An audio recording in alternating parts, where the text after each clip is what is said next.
Sportsline Podcast on the CHCH and Parrot Media platforms. I'm your host, Bubba O'Neil. Thank you so much for joining us as we get ready for the holiday season. It's coming. Santa is just nearby. Well, of course, as you know, our focus on this podcast is sports in Southern Ontario. And we're talking football. You know, we're talking about one team and a lot of fans that are screaming, Oski wee wee, Oski wah wah, as we look back to what happened in 2025. From 45 to send the Owls to the Grey Cup. The snap comes back. Maltos Diaz puts it up. And the kick is good. No time left, and Montreal has won it. The Owls are off to Winnipeg. Well, it has been 6 long weeks, yet the end result of that Eastern final loss of the Montreal Alouettes at Hamilton Stadium is haunting.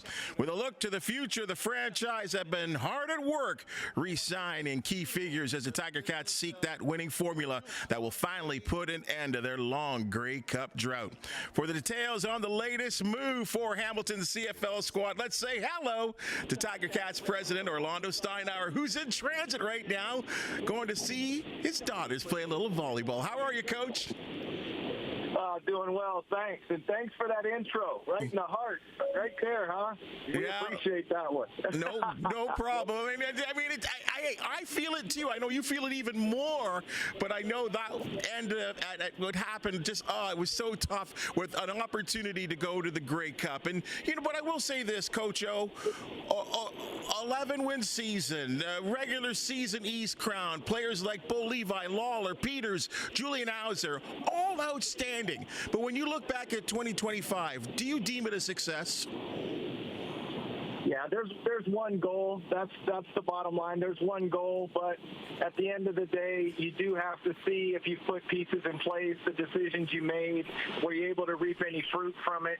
And yeah, when you can reflect back after, the heartache and the pain, I think ABC Wide World of Sports nailed it growing up as a kid when they said the thrill of victory and the agony of defeat. And you go through it, but then, like everything else, life and everything else moves on. So I think it was unsuccessful when you talk about the ultimate goal. I thought there was a lot of extremely successful parts the journey, and now that we're able to look back. Did you feel like you sort of are onto something in terms of building what could be a successful Grey Cup winning team? I think that it just starts with the day-to-day, right? And that's just not a blanket statement. There's things that, obviously we're privy to that fans aren't. And that's just the work ethic, the character of not just the players, but the people in the building. And that's what the encouraging part is. Obviously, it's always and losses, but you can only do those once a week, and there aren't any games to be played in the meantime. So very encouraged. Obviously you can tell we haven't remained stagnant, trying to pursue core parts of our football team to keep it the same. While it'll never look the same from year to year, we do believe in continuity and keeping core parts together if possible. You made an announcement recently just taking a look at the structure of the franchise as we put up a board showing some names that will be responsible for putting together the 2026 version of the Hamilton Tiger Cats. A new addition, Brock Sunderland, as Senior Director of Player Personnel. What will he bring to the table in terms of improving the Tiger Cats? Well, first of all, he's an experienced, seasoned veteran guy that understands the league, that's been brought up around football with his father, of course, and he, has a track record of bringing in players, and that's what we need. That was one of Ted's strengths also, and we thought we needed to fill that void. And so, as last season unfolded, obviously out of necessity, we were forced to adjust along the journey. and that experience allowed us to see how a collaborative structure could work day to day. And once the season ended, we took time to review that and what that would look like. But, like when you're assembling a team in training camp, you're trying to acquire the best talent that you can and then use everybody's strengths. So I think some of everybody's strengths will still be unveiled over time, but the basis of that move there was just to attract talent and also lean on him in all the areas that he's has expertise in. Is that why you did not say, or at least give him the label, or at least the title of general manager, which we're so used to, and of course Ted being before his passing, that it really will influence the fact that every decision made by the Hamilton Tiger Cats organization will be on a collaborative discussion basis? It'll be on a collaborative basis. Ultimately, somebody has to make the final decision, and that'll flow through me. And I'm not a big title guy, as you know from being around me, Bub, and actually walking through our building. I'm about roles and responsibilities. It's no different if I'm responsible for everything in football operations. It was no different than when we had a general manager. It still falls on me. Like, I have full responsibility of everything. So, like I said, it's more about the roles, responsibility, and the clarity versus the titles. Some moves have been made, I think, that we could deem extremely positive. Let's start with your quarterback, bringing back Bo Levi Mitchell on a 2-year deal. Can you explain to us what that process was like? It seems like, after talking to Bo, that it was either retirement or play for the Tiger Cats. Yeah, and he could answer that best, and I think he's made that pretty clear that this was probably the landing spot that he wanted to be at. It was a collaborative effort with Bo, because we know he's a family man. It had to be right for his family. Scott Mitchell was heavily involved, along with myself and Alex Russell. Everybody involved in wanting to have Bo back here. And, ultimately Bo had to make that choice. And then once he decided that he definitely wanted to play, it really didn't take that long. Of course, it had to feel right for both sides, and ultimately that's how it went down. Oh, you've played the game. You've been on a management level. You've coached the game. Are you surprised at Bo Levi's production late in his career? I'm actually not surprised, and that's not to say that anybody can do it. I have the fortune, one of the benefits we have is with our head coach, right? And, Scott Milanovich, the advantage he kind of has is he has played the position. He knows what it looks like. He's worked with the likes of Ricky Ray and Anthony Calvillo and Zach Caleros. Now, he worked with Zach early in his career, but Ricky and Anthony later in his career. And so, I give Scott a lot of credit, too. Ultimately, you have to have the tools, the competitive nature, the drive, the arm strength, the leadership ability of a person like Bo. And I guess that's my reasoning on why I'm not surprised. To the outside in, it would be expected or because of the name, but, it's also about when you see him work hard in the building every day, to see how he leads, to see how he responds to adversity. That's why I'm not surprised, because I see the work that's being put in and the belief that he has in himself and the teammates have in him, and also the work that Scott Milanovich does day in and day out with Bo. By my count, at the season's end, you had 30 free agents to take care of.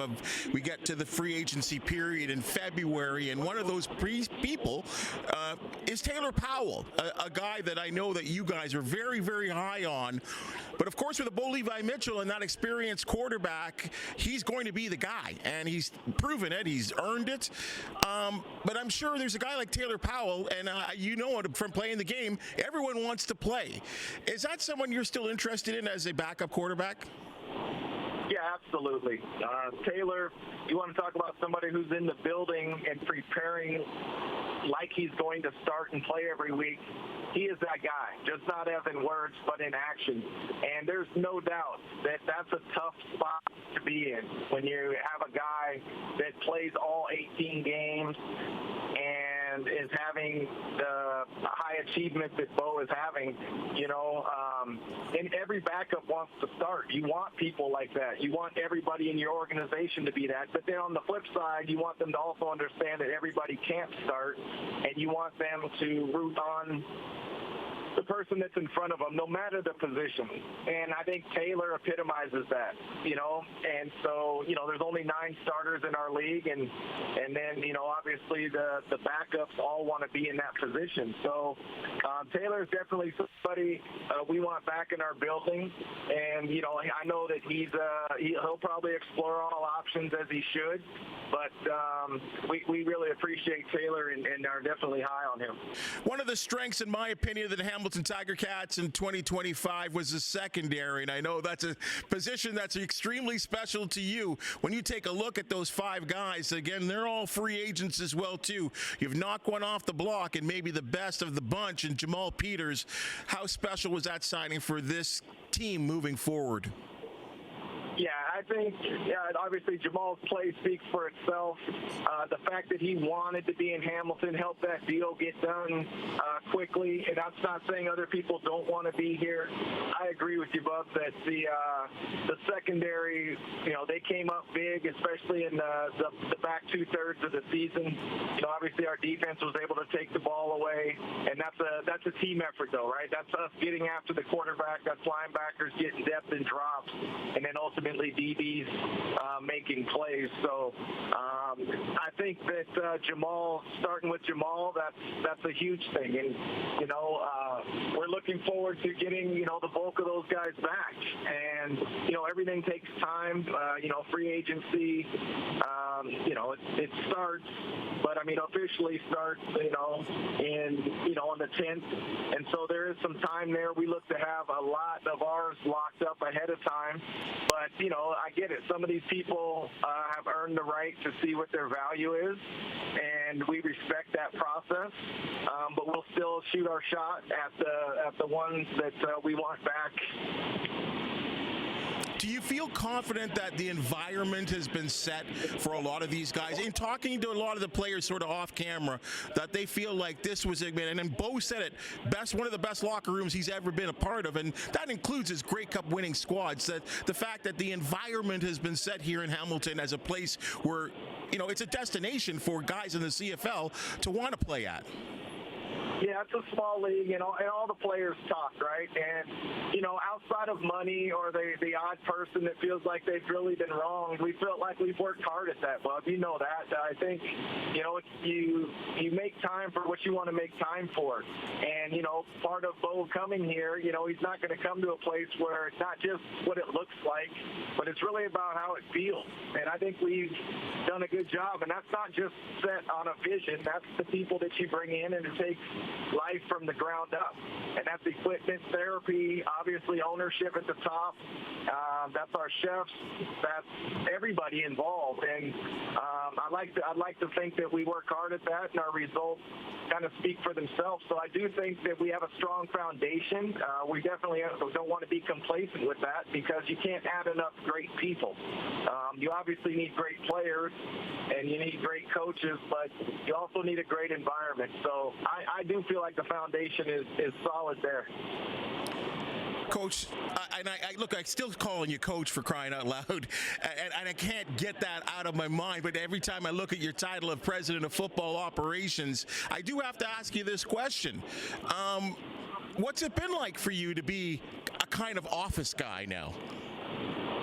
Yeah, well, fortunate for me, it's different. It's obviously different from being in front of the football team, but I kind of have a different team, right? And that's to make sure all the department heads and everybody else, that is my team now, right? And obviously I have a coaching background. Scott and I talk football all the time, so it's not like I'm just behind a desk. I go out on the practice field.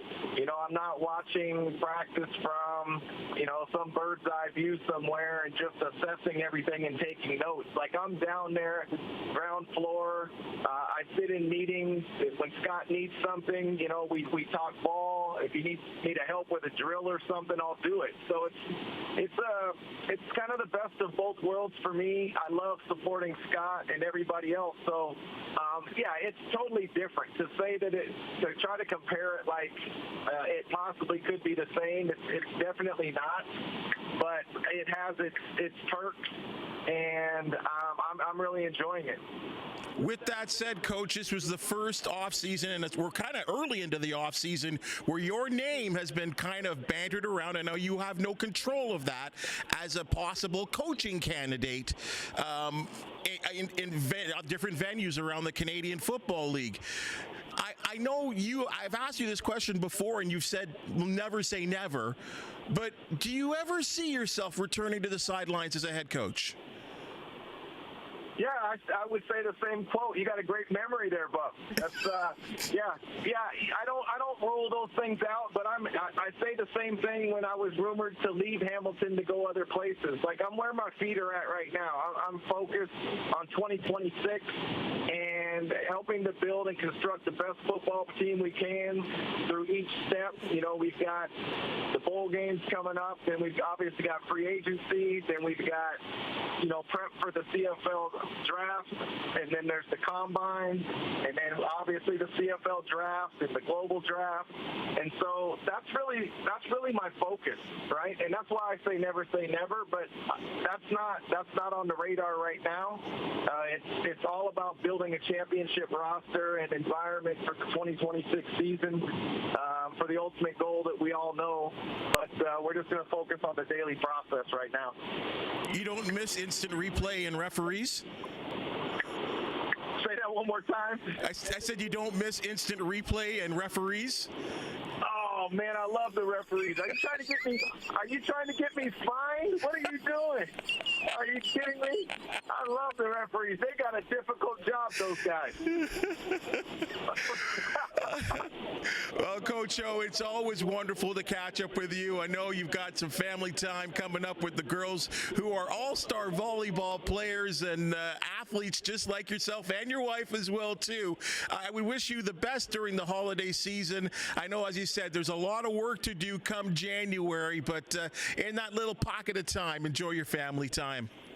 I appreciate it. Don't ever worry about calling me coach. That's what everybody calls me. And my girls would be all-star volleyball players, Bub, but right now they're in basketball. But there's no doubt if they were in the NCAA, they would be all-star volleyball players too, because they played a lot of select volleyball. But anytime you want to do this, I'll be willing to do it. Thank you for your time. All right. Appreciate your time as well, too. Thanks for joining us, Coach. Okay. All right, that's your Sportsline podcast for the day. And as you've just seen and heard, we love talking sports, especially to quality guys like Orlondo Steinauer.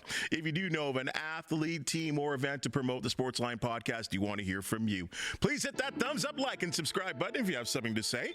We always appreciate your fine words, even your criticisms. Yes, folks. For the outstanding people that make the Sportsline podcast possible, thank you so very much. And we'll see you real soon.